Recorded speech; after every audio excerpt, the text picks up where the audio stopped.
Quando eu comecei a levantar a história para a gente contar sobre as memórias dos trens aqui da nossa cidade, eu já sabia que tinha uma parte que eu não podia deixar de contar, que é a história do Xangai. Porque até hoje, para todo juiz forano, o Xangai está no seu coração. Porque naquela época, as pessoas não viam só os trens passando. Elas estavam dentro desses trens que estavam passando. O Xangai até hoje, ele desperta uma memória afetiva muito forte em todo mundo daqui de Juiz de Fora.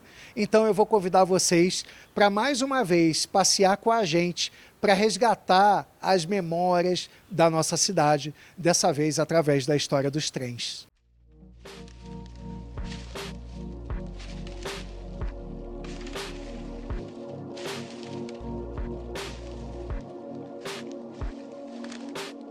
Esse episódio é especial. Juiz de Fora merece. A cidade está completando 175 anos de histórias inesgotáveis e culturalmente ricas que a gente sempre conta aqui. E hoje eu vou começar apresentando mais um personagem para vocês, Manuel Marcos Monachesi, ou somente Monachesi, como é conhecido esse cara, completamente apaixonado pelo mundo ferroviário. Ele conta como começou a sua história. Começou ainda pequenininho, porque meu pai era engenheiro da sinalização lá em Mariano Procópio. Nos anos 50, eu tinha 2, 3 anos e ele me levava para lá e eu ficava maravilhado vendo os trens, locomotivo vapor, os carros, né? E minha primeira experiência com trem, papai me levou na cabine de uma máquina a vapor, tinha um maquinista lá, gordão, fortão. Falou, menino, segura essa cordinha aqui e puxa. Na hora que eu puxei era o apito. Deu aquele apito longo. Eu fiquei assustado, papai riu, ele riu. Foi meu primeiro contato com a ferrovia. Esse amor existe desde meu bisavô, avô, que foram maquinistas e trabalhadores da Central do Brasil, da qual eu tenho muita honra de ter trabalhado lá no sertão. Então, desde pequeno, eu sempre fui ligado à ferrovia. A casa onde a gente morava lá no Poço Rico, que era emprestado ao engenheiro, do papai, ficava do lado da linha, então eu ficava sentado em cima do muro, vendo passar trem de carga, Xangai, trem de passageiro, e isso era constante. Então, eu brinco que eu não tenho veia, eu tenho um trenzinho que sobe levando sangue para baixo e para cima no meu corpo. Então esse é o meu grande amor pela ferrovia. Monachesi seguiu o caminho ensinado pelas gerações anteriores. Seu avô dizia que se a ferrovia entrasse na vida da pessoa, ela nunca mais sairia. Passa a ser a sua segunda família. Além desse vínculo forte desde criança, ele também trabalhou 28 anos na ferrovia, desde 1972. Eu ainda estava fazendo a engenharia elétrica aqui na Federal, e surgiu os estágios para se fazer através do projeto OPEMA, no Rio de Janeiro. E tinha vaga aqui em Juiz de Fora. Então eu vim aqui como estagiário de engenharia. Fiquei aqui 1 ano e meio. Depois como estagiário de engenheiro, quando eu formei, aí fui trabalhar em Lafayette. Fiquei lá quase 3 anos, uma escola de vida para mim. Muitos amigos que até hoje eu deixei lá.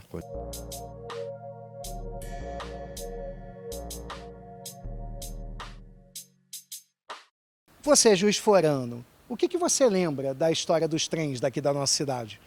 O que você lembra da Leopoldina? O que você lembra do Xangai, que viveu até 1997? Bom, eu estou aqui para contar essa história para vocês, mas eu queria também ouvir um pouquinho de vocês. O que vocês também pensam a respeito? Então eu e Maíra fomos até as ruas para escutar um pouquinho a população, para contar para a gente um pouquinho das memórias afetivas. O Xangai, na época que eu usei muito, foi na década de 50 que eu estudava. E normalmente tinha dia que eu era convidado para sair da sala de aula ou matava a aula. Aí nós descíamos a Alft, ia até na estação, pegava o Xangai para ir até Matias. A falta que eu tenho é de poder proporcionar para o meu neto essa experiência que o meu filho teve, de andar no Xangai, porque muitas das vezes a gente não tinha dinheiro para fazer um passeio, e o Xangai era um passeio muito bom. Era um momento mágico, né? Que geralmente a minha mãe, quando ela recebia o pagamento dela, ela levava a gente para passear. E eu e meu irmão, ela sempre levou a gente para ir passear de Xangai até Matias. E era um momento mágico, porque era assim, né? A gente era pequeno, nós éramos pequenos, então era aquela coisa assim, poxa, aquela aventura, aquela coisa, sabe, que a gente só via em televisão preta e branca na época, né? Que viemos de uma família humilde. E assim, era mágico todas as vezes que a gente entrava no Xangai.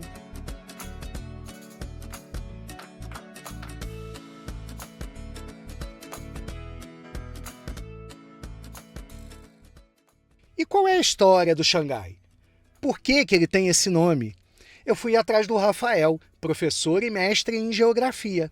Adivinha sobre o que foi a sua dissertação de mestrado? A partir de 1920, nós já tínhamos um expressivo transporte ferroviário de passageiros em Juiz de Fora, né? E a partir de 1923, nós temos a criação pela Rede Ferroviária Federal de um trem de subúrbio ligando Juiz de Fora a Matias Barbosa, que foi o Xangai, né? Inicialmente ele não levava essa alcunha, esse nome, e isso surgiu poucos anos depois, 10 anos depois, quando o trem já estava bastante tempo em funcionamento, que passaram a chamar o trem de Xangai.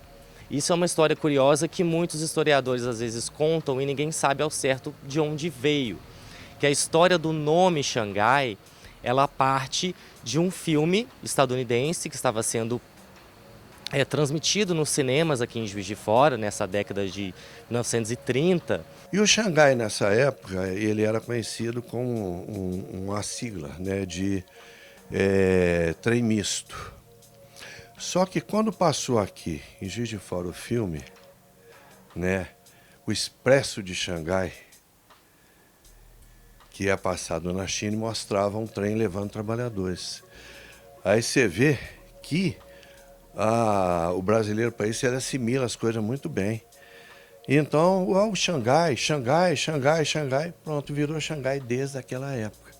A famosa Marlene Dietrich, né, que é a famosa artista alemã, na época em Áurea. Então, de lá para cá, virou o famoso Xangai.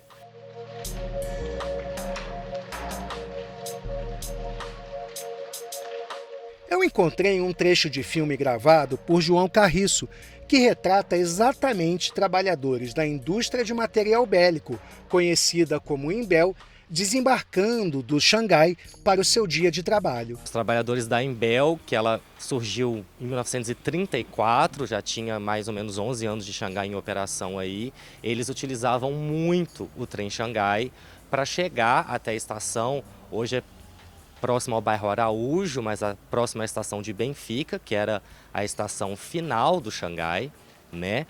Então eles utilizavam muito essa estação e o trem para chegar até Imbel. Muitos trabalhadores da Imbel, inclusive na época, moravam em Matias Barbosa, né? O trem ele foi criado justamente para fomentar a vinda desses trabalhadores para a cidade.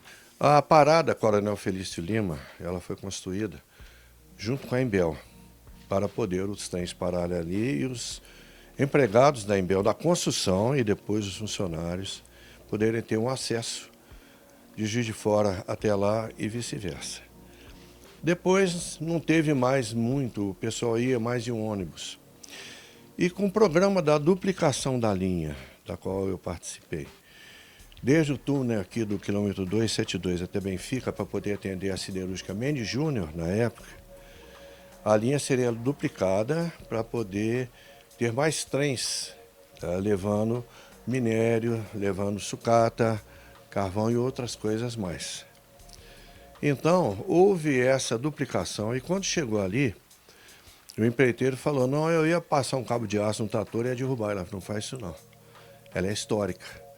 Vamos fazer o seguinte, então a platibanda de cima ela foi cortada e ali um pedaço da passarela foi cortada e deu condições de colocar as duas linhas ali e chegar no pátio Benfica. Então, quando estava tudo prontinho, falaram assim, vamos parar a obra. Foi por quê? porque vai entrar em operação a Ferrovia do Aço. Então, muita coisa não vai ser mais pela linha do centro, vai ser por lá. É tanto que depois foi retirado a segunda linha. No Mergulhão tem a previsão para as duas linhas. Então aquela parada ali, ela era histórica. Ela participou muito, tanto da Embel quanto da ferrovia. E era uma parada bonitinha, simpática.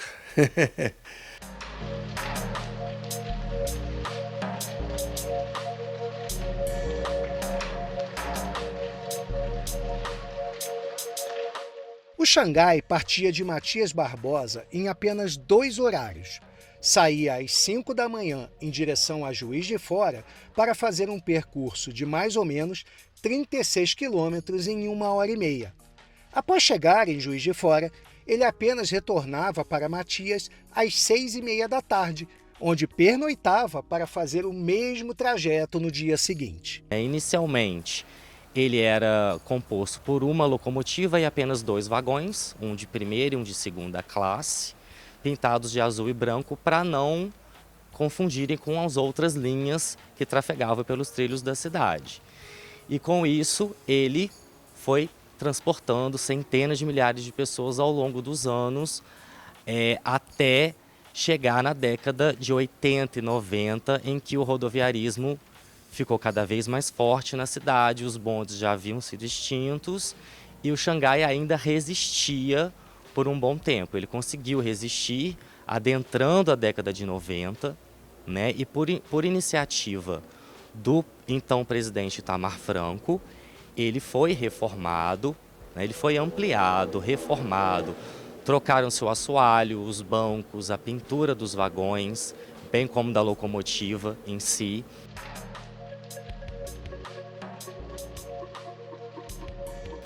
Então, todo esse contexto de reforma do Xangai, né, duplicou a capacidade dele. Ele passou a carregar 300 passageiros por viagem. E aí, a partir dos anos 90, nós já temos mais horários de Xangai, mais viagens, inclusive aos finais de semana. E aqui eu tomo uma liberdade, porque eu considero mencionar o Xangai nesse período pós-1990 como um trem turístico, porque ele serviu muito como um trem turístico aos finais de semana, nas férias escolares. Eu tenho essa memória de passear com a minha família de Xangai pelos finais de semana. Então, tudo isso culminou para que ele continuasse serpenteando pelos trilhos até a década de 90.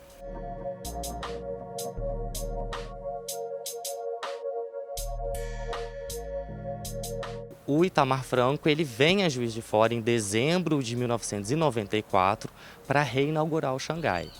E essa visita do Itamar Franco ela tem alguns poréns. Ele veio não só para isso, como o Xangai já tinha sido cotado como um dos meios de transporte que viabilizariam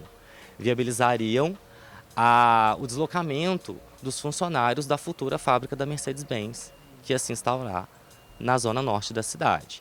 A promessa da Mercedes-Benz era entre 1996 e 1997, só que ela ficou pronta só em 1999. Parecia ser o golpe derradeiro contra o amado e velho Xangai, mas já havia um conjunto de fatores para isso.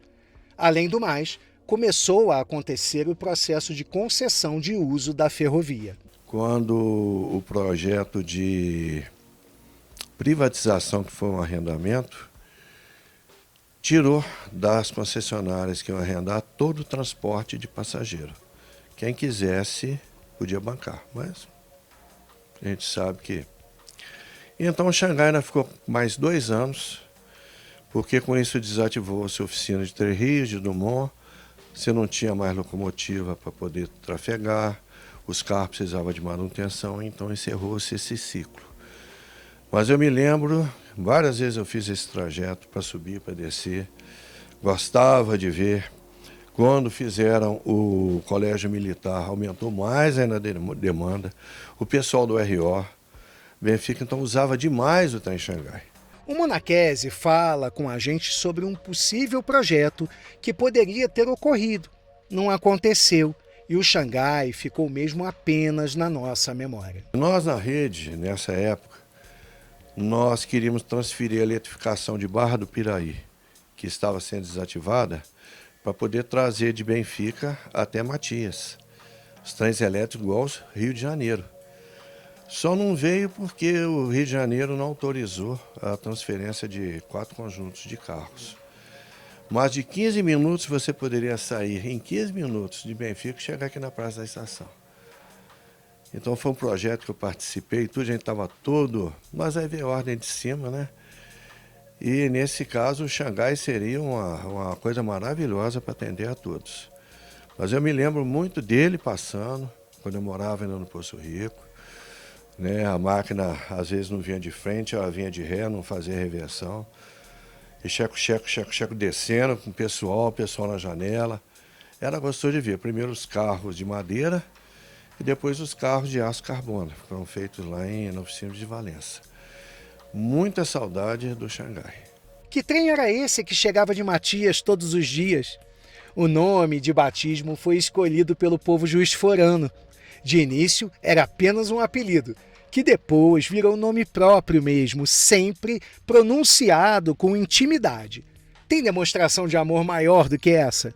O Xangai passava e as pessoas sorriam. Eu sei que vocês já ouviram isso da minha boca algumas vezes em várias séries do Resgatando Juiz de Fora, que essa história que eu estou contando para vocês é uma história que anda em paralelo com a história de Juiz de Fora.